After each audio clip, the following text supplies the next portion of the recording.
Urgent, the Ukrainian armed forces have pulled out their trump card on the front line and decisively outplayed the enemy. A direct hit, this is Ukraine's triumph. The world is applauding, whether standing or silent, and is activating Patriots. Russian missiles are hanging in the air, shock. Putin has admitted he is ending the war against Ukraine. What happened at Valdai has turned the course of events upside down. Crimea is being cut off from Russia. The West has given the signal, the end of illusions. The Kremlin's army has fallen apart. All this in our episode of Hellpoint. Right at this moment, a decisive turning point is happening on the front. The Ukrainian armed forces are changing their tactics. The Russians have been driven back. It's a fiery trap. The thieves are in panic, not knowing where to expect a crushing blow from. Russian generals are shouting everywhere about new orders. It's begun. Russia is trying to open a new front. The Zaporizhzhia direction is a zone of fierce fighting where another point of no return is being decided for the occupiers. A bomb explodes. The Kremlin has come up with something shocking. What exactly? Find out in the following report. The chances for Russians to hide from Ukrainian drones are getting slimmer and slimmer. Thus, the 7th Air Assault Brigade of the Ukrainian Armed Forces reported that in the Pokrovsk direction, Russian army losses increased by a third in September compared to the previous month, and now amount to over 1,850 personnel. All of this is thanks to the fact that the boundaries of the CU zone were expanded by improving the characteristics of Ukrainian drones. Still, the pace of drone operations has slowed down. Some people count it twice over there. The first 2 days of October, for example, there were actually 0 operations. In the evening of October 2nd, we already had, for example, the drone covered 8 kilometers. There are directions that are even more difficult. Of course, we're not talking about Novopavlivka, Boholavlivka or the Voleda front, but rather southern Donetsk, Dnipropetrovsk region and Zaporizhzhia. There in the city on the border there have been advances. They are small, but they are constant. Meanwhile, near Dobropilya, the Ukrainian offensive continues. As Commander-in-Chief Alexander Syrsky stated the day before, the salient east of Pokrovsk was cut off, which made it possible to destroy the occupiers more effectively and to build up an exchange fund. And also to effectively paralyze the village of Vorova, whose forces are forced to urgently redeploy their units to reinforce the area.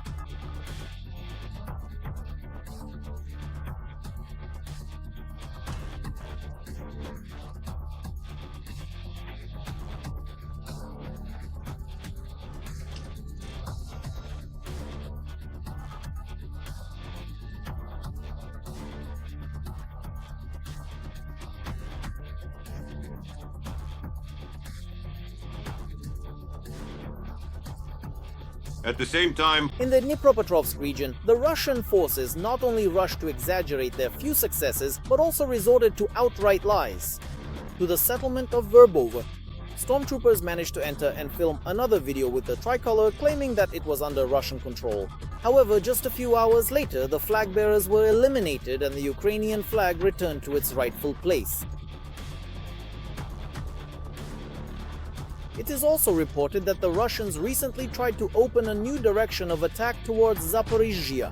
This was reported by the spokesperson for the Southern Defense Forces, Vladislav Voloshin. According to him, the occupiers have already tried to attack there twice early in the morning. In one of the battles, Russian troops launched a massive assault using 6 motorcycles.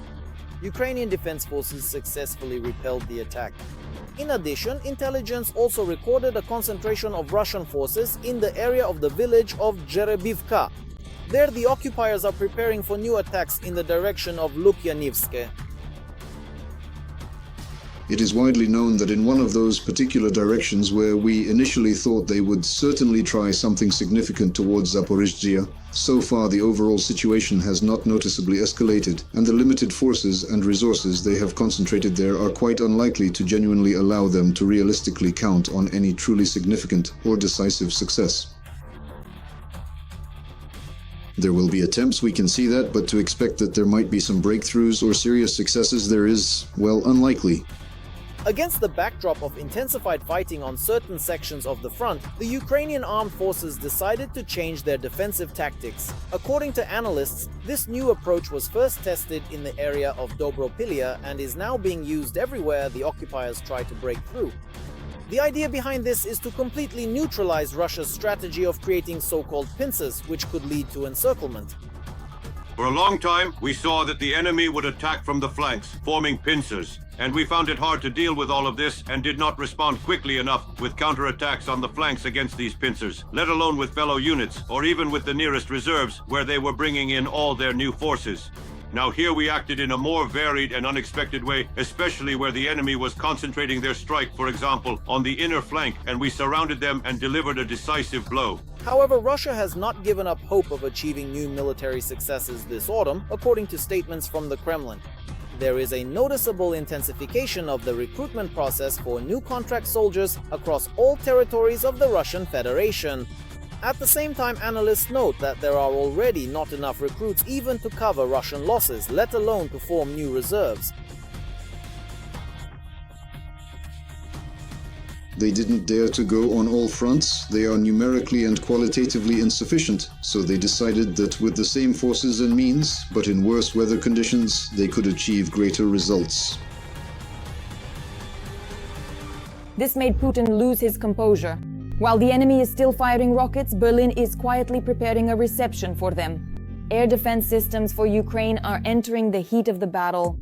Germany has dared to provide an entire arsenal of weapons to the armed forces of Ukraine, which will change the course of events. The Kremlin is panicking, but it can't do anything about it. Missiles and drones are now in the hands of a country that seems to have set its sights on destroying Russia. Which weapon from our ally is about to bring the enemy to its knees? Find out in just a moment. Ukraine will receive 2 more Patriot systems from Germany by the end of 2025. In the modern air defense system, Berlin will provide Kiev with support from Norwegian partners. The strengthening of Ukraine's air defense and the supply of missiles for them were additionally discussed by Volodymyr Zelensky and German Chancellor Friedrich Merz during a meeting on the sidelines of the European Political Community Summit in Copenhagen. They also discussed the implementation of the initiative, the list of Ukraine's priority requirements, which allows the purchase of American weapons with financial support from alliance member countries. In particular, Germany has already financed the 3rd package. Germany is one of the leaders when it comes to transferring air defense systems to the Ukrainian side. This includes, accordingly, the Patriot missile systems, as well as PAC-2 and PAC-3 missiles for the Patriots. This also includes IRIS-T systems. Moreover, it should be noted that in addition to this, Gepards are also being supplied. These, again, are short-range air defense systems. It is noteworthy that the German side is building a layered air defense system. Germany is the largest European donor of military aid to Ukraine, supporting the Ukrainian people so they can defend their freedom today and deter aggression in the future. In addition to air defense systems, Germany has also supplied Ukraine with other equipment. This includes armored vehicles. These are Leopard 2 and Leopard 2 A6 tanks. These are among the most modern types of armored vehicles in their class. In addition, infantry fighting vehicles have also been supplied. Besides German cooperation, other countries are also financing the transfer of equipment to the Ukrainian side as needed. We're talking about self-propelled artillery units, specifically the PZH-2000. It's also worth mentioning the German company Rheinmetall. This is the largest manufacturer of artillery systems in the world. Germany, in particular, has truly taken on the primary and most significant role in providing 155mm artillery systems, contributing substantially to the effort. In September, Berlin launched a new initiative to purchase long-range drones together with Ukraine's defense industry worth 300 million euros. Germany, in particular, proposed a highly innovative approach to supporting the Ukrainian defense industry and funding long-range weapons programs. First and foremost, this concerns Ukrainian ballistic capabilities and the production of strike drones. The allocated amount is about $1.9 billion. This funding is intended accordingly for scaling up the production of strike drones and the Ukrainian ballistic program, which is more closely associated with the so-called Flamiga. Germany has also moved to the next stage of providing military assistance to Ukraine, which involves Berlin purchasing weapons for Kyiv from Ukrainian manufacturers, as well as joint production. Germany fully understands that in the plans of the Russian Federation, the theater of military operations could expand, including on the European continent. And the first to face the threat of Russian aggression would be Germany itself. This refers to the Kaliningrad region. This is the former Prussia, which accordingly is currently part of the Russian Federation. Since the beginning of the war, the German government has provided Ukraine with assistance totaling over 50 billion.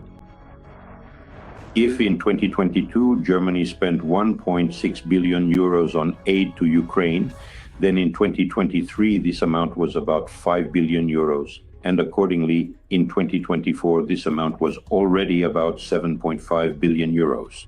For the year 2025, the currently planned amount of military technical assistance to Ukraine is approximately 9 billion euros. This significant aid package aims to support their defense efforts. Moreover, there is a separate budget line for funding the production of the Ukrainian ballistic program and Ukrainian long-range strike drones. Germany plays a key role in NATO's collective defense, leading the alliance's forward land forces, conducting air patrols over the Baltic Sea, and also ensuring maritime security by protecting critical infrastructure and strategic transport routes. Every voice matters. Join our community, support independent journalism, and help us bring you the truth from Ukraine. Become a member of Ukraine today. Join us now. Urgent, Putin has done it. A critical address has just been made. The dictator lashed out at the West. Unbelievable. The audience was stunned by this. Ultimatums never heard before, and finally an unexpected twist. The Russian Federation is moving toward ending the war against Ukraine. Tomahawk missiles have done their job. This is the whining of the Russian president. You need to hear this, don't miss it. Putin has once again mustered up some courage and crawled out of his bunker. This time, the Russian dictator made an appearance in Sochi at a meeting of the Valdai discussion club. There, Vladimir Vladimirovich spent almost 4 hours. He went on and on in front of Kremlin journalists, praising himself and the situation inside Russia. I repeat, this is nonsense.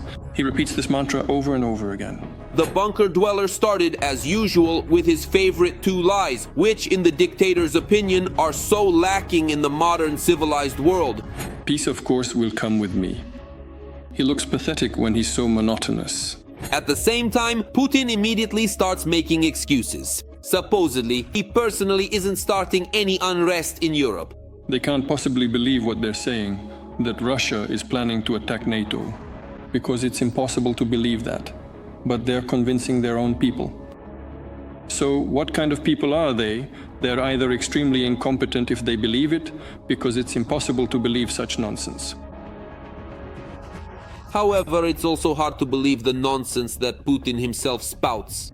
After all, not even an hour had passed since the meeting when the bunker dweller was assuring Europeans they had nothing to fear from the Kremlin. And now the Russian dictator is already openly admitting that he's launching his drones in EU countries. He disrupts the operation of local airports and snoops around the areas near NATO military bases in Europe. Why are you just pretending to be such a drone, really? No more, just... I won't. I won't do it anymore, not in France, not in Denmark, not in Copenhagen. Where else do you fly? At the same time. Right away, the sly dictator, with a smile on his face, tries to assure those present of his supposedly extremely peaceful intentions. We have never initiated military confrontation ourselves.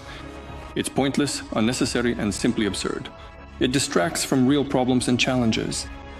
And society, sooner or later, will still hold its leaders accountable for the fact that their hopes, expectations, and needs are being ignored by the elites of their countries. It seems things are going extremely badly for the bunker dweller if, for the first time since the start of the full-scale invasion of Ukraine, he has started talking about accountability before the people. However, we shouldn't indulge in illusions that Putin has come to his senses or even started to reflect. No, it's just that the situation at the front is forcing the bunker dweller to be more cautious in his statements. There's a common saying among our people, a very old and wise adage. Against a heavy crowbar, there is truly no effective defense at all. And for the Russian army, that crowbar has become the prospect of Ukraine receiving long-range American Tomahawk missiles. Combined with the permission to use them against Russian targets, this could seriously worsen the situation for the occupiers. Even Putin himself was forced to admit this, as he couldn't come up with anything better than simply accepting the transfer of yet another powerful type of weapon to the Ukrainian armed forces.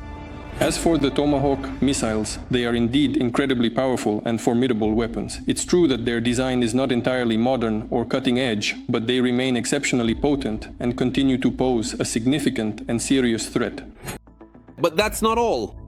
As he admits, it is becoming harder for Putin to wage war in Ukraine with each passing day. After all, while the Russian army uses donkeys to deliver supplies to the front and sends unprepared and poorly equipped contract soldiers into endless meat grinder assaults, the Ukrainian armed forces have managed to establish uninterrupted delivery of advanced Western weaponry. The weapons are being supplied in sufficient quantities.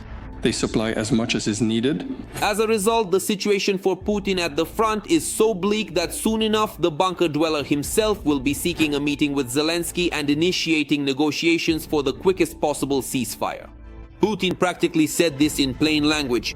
And no matter how much of a pretender someone is, if you treat others with respect, then even the toughest, most stubborn cake will eventually be eaten. And that means that, in the end, a mutually acceptable solution can be found. And Vladimir Vladimirovich also didn't forget to cozy up to his new best friend, Donald Trump. Putin has repeatedly sung his praises. The main one concerns the war in Ukraine. Said President Trump. He said that if he had been in power, this could have been avoided. I agree with this. Indeed, this could have been avoided if our work with the administration had been organized differently. With the current Biden administration, that is. But as for the American president's team, Putin didn't sing their praises, quite the opposite. From the stage, the Russian dictator began threatening the White House administration. Well, go and deal with this utterly insignificant paper tiger. However, the aging Russian dictator hasn't resembled a tiger for a long time now. Putin couldn't even stand in front of journalists for the full 3 hours. Most of the time, he was forced to sit hunched in his chair, which did not go unnoticed. It's also impossible to hide from the public the fact that the Russian dictator's threats are becoming more and more absurd. If a few years ago President Terev, together with his propagandists, promised to turn the West into radioactive ash, now all the Kremlin is capable of is causing mischief with its drones in the skies over Europe and speculating about reconciliation. Urgent, powerful strikes on military targets in Crimea, the sky over the peninsula is ablaze. Ukrainian forces are clearing the way for liberation. What once seemed impossible is beginning to become reality. Russian air defense systems can't withstand the pressure. Explosions can be heard for dozens of kilometers. Moscow is silent, but inside the Kremlin there is panic. Our allies have given the signal. Ukraine is moving into a new phase. This is not just an attack, this is a moment of truth. Has it really begun? More on this in just a moment. Ukraine can strike Crimea. Such a bold statement was made by Sky News analyst Michael Clark. He's not talking about the usual strikes that the defense forces carry out almost daily, but about a large-scale one. According to Clark, Ukraine could launch an airstrike or a naval landing against Russian positions in Crimea. And in his opinion, this will happen before winter. Ukrainians love to make surprises. They know that this affects not only the Russians on the front line, but also the West's perception of how things are going in Ukraine. The Sky News analyst also believes that given Ukraine's long-range strike capabilities, an attack on the Kerch Bridge cannot be ruled out. You can effectively create a significant breach in the formidable air defense curtain, and then, subsequently, you will certainly want to put something substantial through it in order to get something even more incredibly valuable. Ukraine attacked the Kerch Bridge 3 times. In 2022, a truck loaded with several dozen tons of explosives in TNT equivalent was used to strike the crossing. In 2023, the bridge was attacked by naval drones, and in 2025, the security service of Ukraine blew up the Kerch Bridge underwater. Explosives were planted near the key supports. While the analyst's suggestion about a fourth attack sounds encouraging, officials are not thrilled about it. Frankly, there's no need to write about this today. This is a somewhat different kind of war. And in general, announcing your intentions, especially when it's been going on for almost 4 years, is unnecessary. Russia is still investing significant resources in countering Ukraine. We can see everything they're doing. And I won't comment on offensive operations. It's not quite appropriate. Experts and military personnel are also against making such public statements. They really are working on Crimea. Demilitarization is in full swing, but that's all you need to know.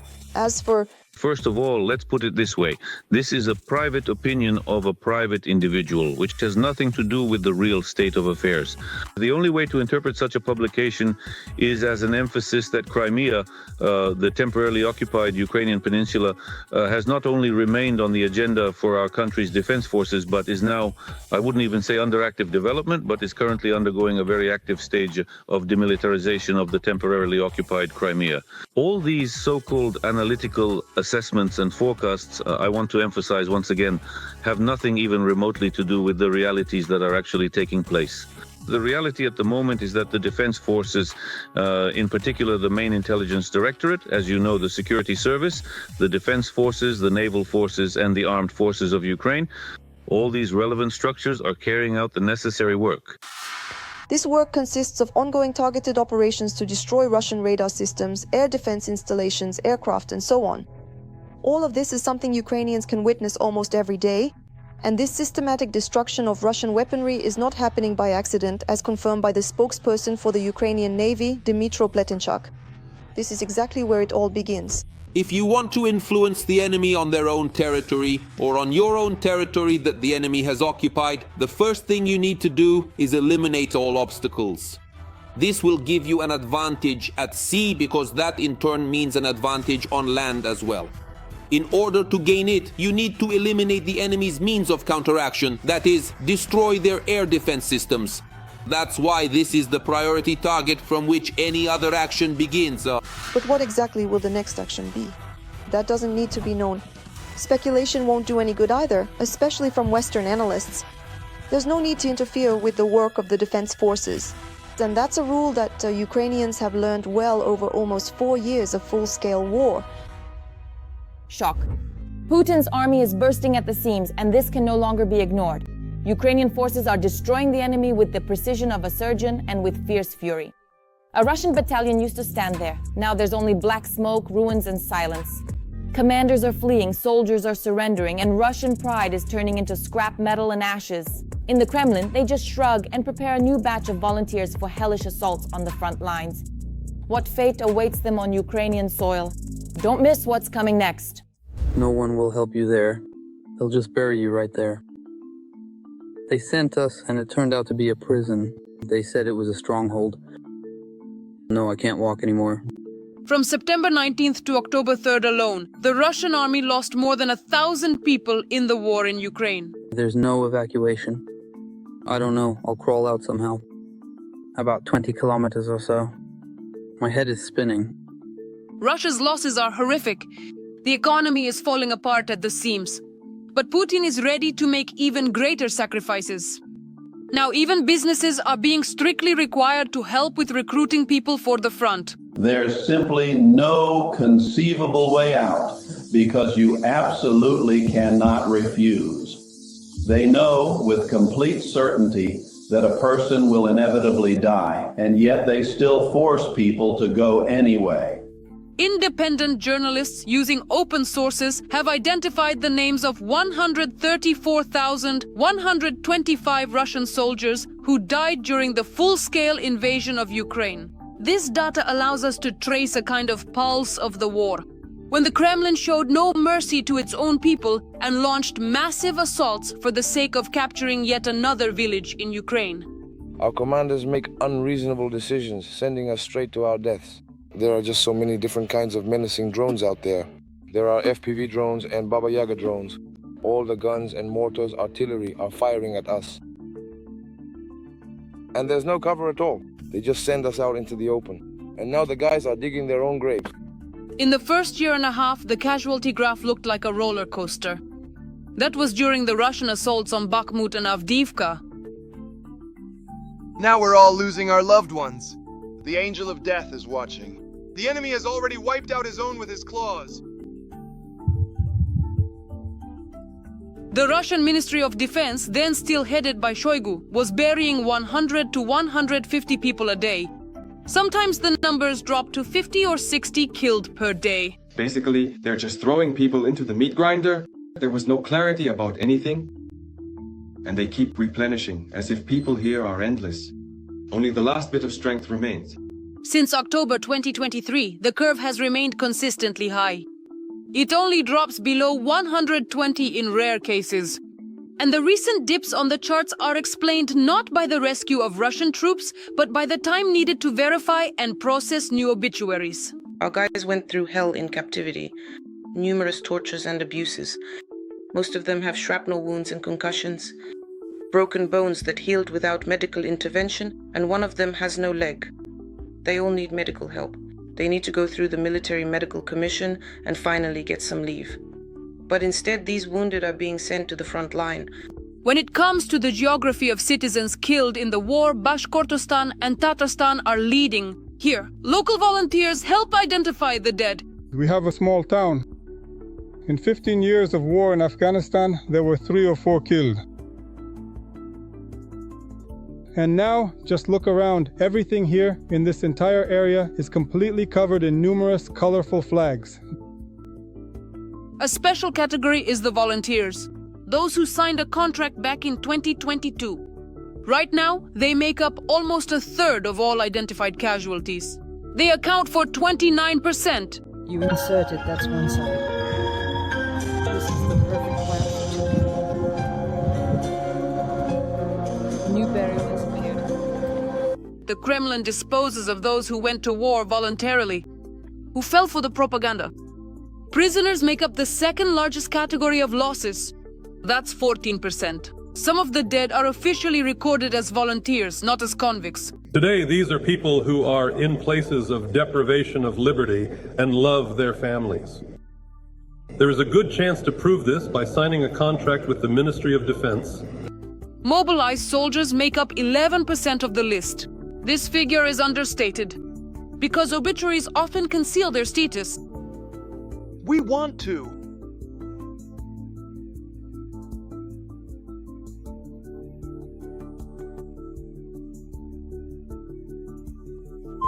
Are you ready to finish them off there? Finish off a couple of 500ths. Really finish them off there. By the law of wartime, this is not an order. One of the important categories of losses is Russian officers, who consciously went to kill Ukrainians for the sake of medals on their chests. Journalists have counted 5,847 dead, and this already includes the exact names of about 150 colonels and as many as 12 generals. We lived, we existed, not really living, we all rejoiced, we grieved. And then quite suddenly, bang, and all of the guys, those brave soldiers, went off to tragically die. For the Russian army, this is a painful blow because their entire system relies precisely on officers. They coordinate the interaction of different units, and accordingly, they give criminal orders for strikes on Ukraine. So what are the real numbers? Did you get involved, or Putin? How many people have died? Did you not receive the report? Did you not receive the report? You didn't receive the report. Did you? What is visible from open sources covers only 45 to 65% of the real losses. So the list of 134,000 is just the tip of the iceberg, which Putin is desperately trying to hide. Currently, Ukraine counts over 1,100,000 Russian losses. This list includes both the wounded and the missing. Even the so-called occupied L/DNR stopped publishing data on their losses since December 2022. In fact, according to statements by the BBC and Mediazona, the number could be more than 300,000 Russian soldiers killed. This does not include the bodies that still remain on the battlefield. The number is truly enormous. The flags are hanging. In short, there are a lot of casualties, guys. There will be countless more. They tell me that by the time we learn the whole truth about their numbers, the entire country will be gone. The Russian army, which has already lost hundreds of thousands of people, continues to fight. So-called volunteers and convicts are filling the personnel shortages. Officers are dying faster than they can be trained. And the death statistics have become the main indicator of success for the world's second army. That's all from me for now. This was Yaderna Hudkalo with you, and we'll have even more hellish news in our next episode. In the meantime, don't forget to subscribe and hit the like button. See you